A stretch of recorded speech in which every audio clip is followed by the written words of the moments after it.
Cakrawala Pemikiran, karya Ayu Wildanul Maghfurah. Siang itu, udara terasa dingin. Semilir angin memenuhi tiap sudut bumi. Dedaunan menari mengikuti urat nadi sang bayu yang terus berdecak tiada henti.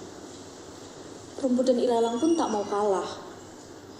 Mereka melambai-lambai dengan begitu lembut, saling bersentuhan, saling menyapa dan terus berpapasan dengan sesamanya.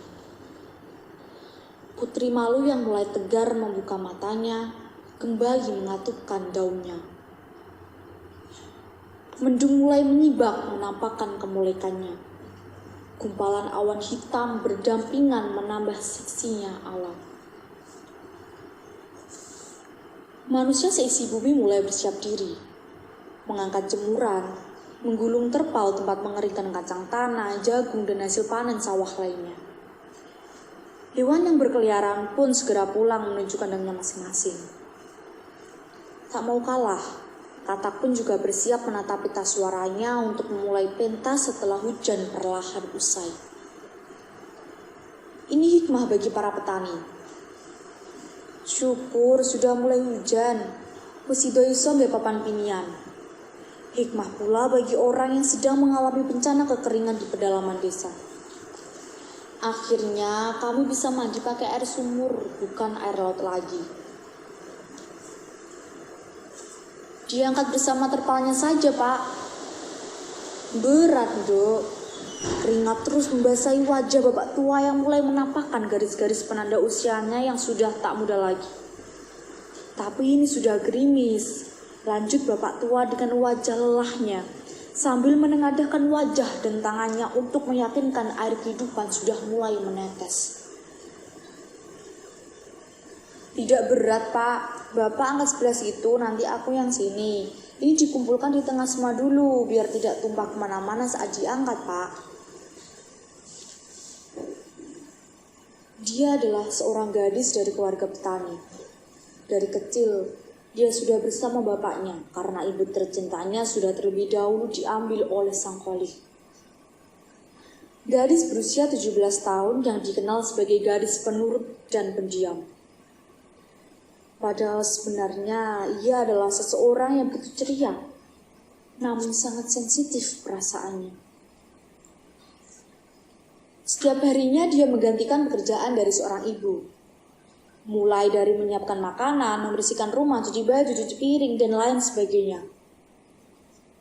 Tapi tak pernah dia mengeluh. Terlebih dia adalah anak satu-satunya, sehingga sang bapak begitu sayang kepada dirinya. Banyak pekerjaan rumah yang ia kerjakan, tapi tak pernah juga mengganggu kegiatan sekolahnya. Ia tergolong sebagai siswa yang tidak begitu banyak memiliki teman di sekolah. Entah kenapa, tidak banyak orang yang bisa akrab dengan gadis pendiam itu. Teman sekelas pun tampaknya kurang menyukai dirinya. Atau mungkin itu hanya perasaannya saja. Mungkin juga karena temannya kurang begitu mengenal dirinya lebih dalam. Karena ia hanya diam dan terbungkam. Seringkali ia mencoba untuk berbaur di tengah-tengah mereka, namun yang terjadi ia justru membuat dinding pembatas di antara mereka. Dok, belajar kok lampu yang terang tidak dinyalakan? Tanya bapak gadis itu dengan begitu kalem. Sudah selesai kok, Pak. Aku mau beli buku ini, Pak. Mintanya kepada bapaknya dengan ragu-ragu sambil menyodorkan HP-nya kepada beliau. Nunggu kacang tanah didatangi pengepul dulu ya, Nak. Jawab bapaknya sambil mengelus lembut puncak kepalanya. Mendengar jawaban itu, perasaannya seperti teriris pisau yang sangat tajam. Dalam hatinya dia merasakan, beginikah kehidupan keluarga petani kecil, buruh tani tepatnya.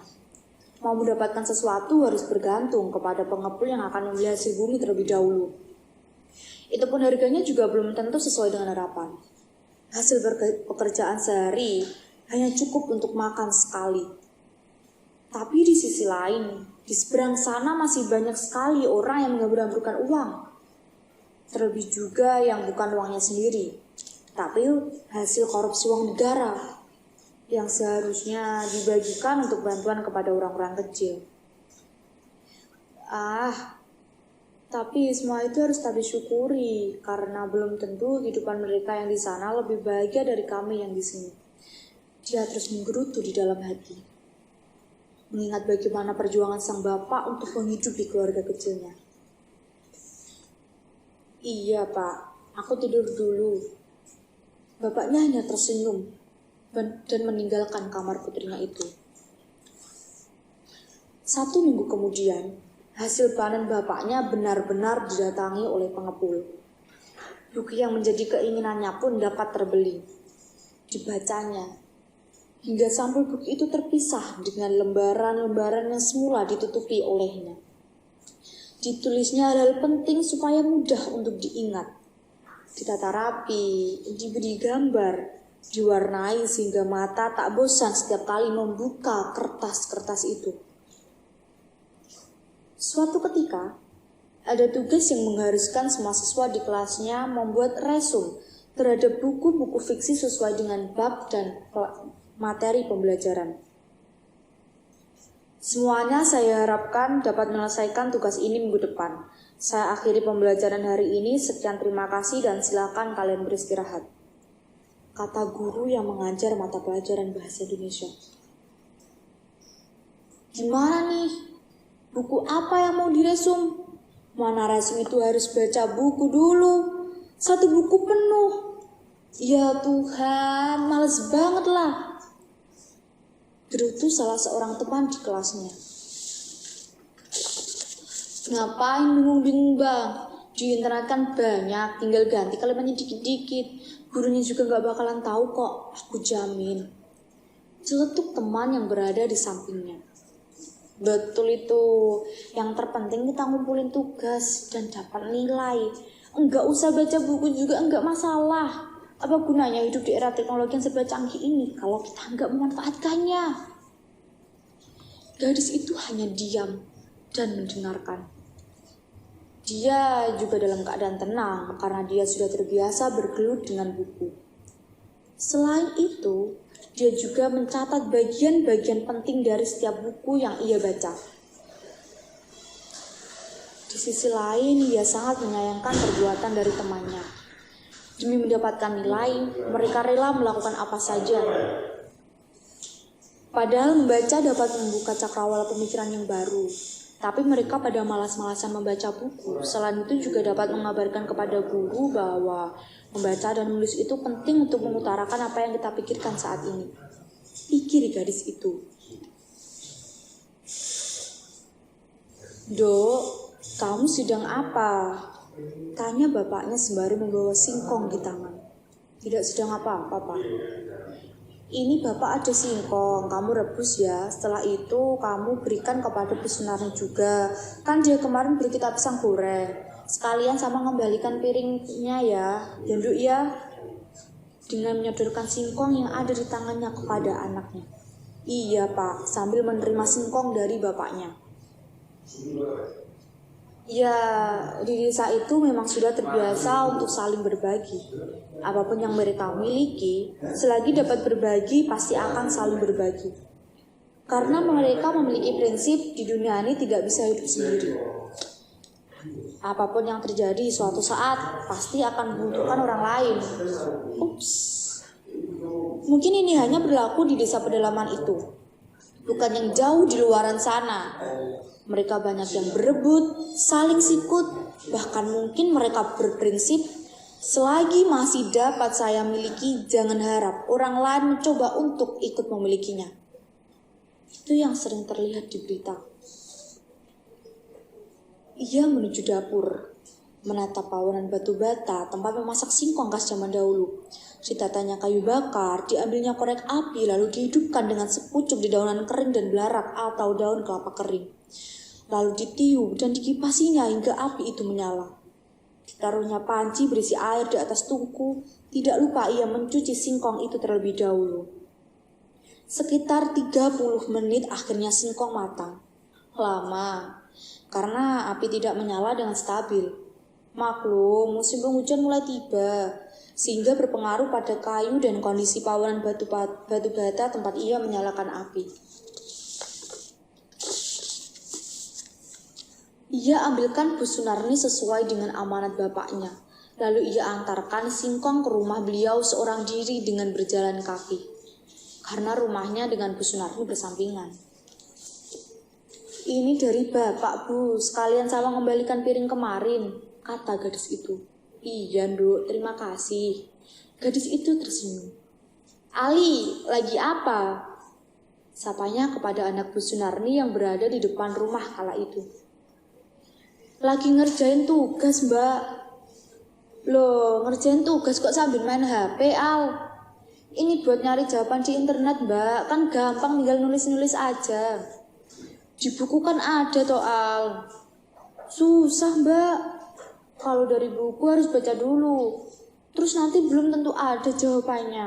Kalau di internet kan udah pasti ada. Masalah benar atau salah, yang penting selesai tuh." Mendengar jawaban itu, dia langsung berpamitan. Jawaban Ali yang singkat itu membuat terus kepikiran selama di perjalanan pulang. Anak kelas 4 SD sudah dibiasakan untuk mencari jawaban secara instan. Sebenarnya tidak masalah apabila memang di buku benar-benar tidak ada. Tapi ini berbeda. Dia mencari seluruh jawaban secara instan. Seolah-olah otak yang dia anugerahkan oleh Tuhan tidak pernah maksimal digunakan. Gadis itu kali ini benar-benar merasa kecewa. Dengan kemajuan zaman seharusnya juga membuat pola pikir manusia menjadi lebih tertantang untuk maju. Tapi kebanyakan malah membuat lebih malas. Karena mereka berpikir teknologi menyediakan segalanya. Akan menjadi apa dunia pendidikan Indonesia kalau rakyatnya saja sudah malas untuk berpikir?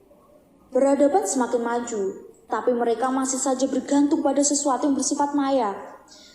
Ki Hajar Dewantara beserta pahlawan lainnya telah susah payah memperjuangkan pendidikan di Indonesia. Mereka begitu peduli kepada generasi penerus bangsa. Tapi anak-anaknya sekarang malah mengabaikan. Membaca saja begitu malas. Gadis itu terdiam, merenung dan terus memikirkan hal itu. Hari terus berlalu, namun gadis itu semakin resah akan dunia zaman sekarang. Kebiasaan yang ditempuh dengan cara instan memang mudah untuk saat ini, tapi kedepannya akan sangat membingungkan. 1,5 tahun kemudian akhirnya ia lulus SMA. Gadis itu memutuskan untuk meneruskan pendidikan di perguruan tinggi dengan mengambil jurusan PGSD. Karena ia berpikir perubahan kebiasaan dan karakter harus dimulai sejak dini, sejak anak-anak usia SD. Dan dia tertantang untuk menjawab apa yang ia lihat selama ini. Bapaknya begitu setia menemani dirinya hingga menjadi seorang guru SD. Dengan rambutnya yang semakin memutih, tapi dia tetap memberikan semangat penuh kepada putrinya itu. Setelah lulus, ia menjadi seorang guru kelas 5 SD. Ia ingin mengajarkan akan kebiasaan untuk membaca dan menuliskan apa yang ia peroleh dari hasil bacaannya. Karena ia memiliki tujuan untuk mengajarkan anak didiknya berpikir kritis. Paling tidak, ia harus berhasil mengajarkan kepada anak didiknya untuk tidak selalu mengandalkan keberadaan internet. Percaya akan pekerjaan, menikmati proses, memperbanyak membaca dan mendapatkan hasil yang memuaskan dari keringat mereka sendiri. Dengan pembiasaan sejak dini untuk tidak mengandalkan hal bersifat instan, tapi berubah pada kebiasaan senang membaca, pasti akan lebih memudahkan untuk melangkah ke depan. Ini saya fotokopikan tugas kalian untuk besok. Saya harap kalian mengerjakan sendiri ya. Di internet ada kan, Bu? Karena ibu sayang pada kalian, soal ini ibu buatkan khusus untuk murid-murid ibu tersayang. Bukan untuk internet atau yang bersifat instan lainnya. Secara otomatis, pastilah di internet tidak ada. Supaya kalian terbiasa untuk membaca buku dan menuliskan jawaban sesuai dengan pemikiran kalian. Membaca adalah menyuarakan lambang dengan bunyi yang keluar. Sedangkan menulis adalah mengungkapkan segala pikiran atau perasaan dalam torehan kata di lembaran. Keduanya memiliki keterpaduan makna dan saling melengkapi. Jangan biarkan otak kita terbiasa diam dengan alasan kita menganggap dunia hari ini adalah dunia instan. Jika kita tetap setia menikmati hal yang demikian, dapat dipastikan kita atau anak cucu kita nanti akan menjadi generasi instan atau generasi karbitan. Cepat muncul dan akan cepat pula tenggelam. Semakin kita malas berpikir, semakin kita terlena, maka semakin pula kita akan cepat kalah. Berperanglah dengan pemikiranmu sendiri. Kabarkan pada dunia bahwa kita bisa melalui menulis dan membaca. Terima kasih.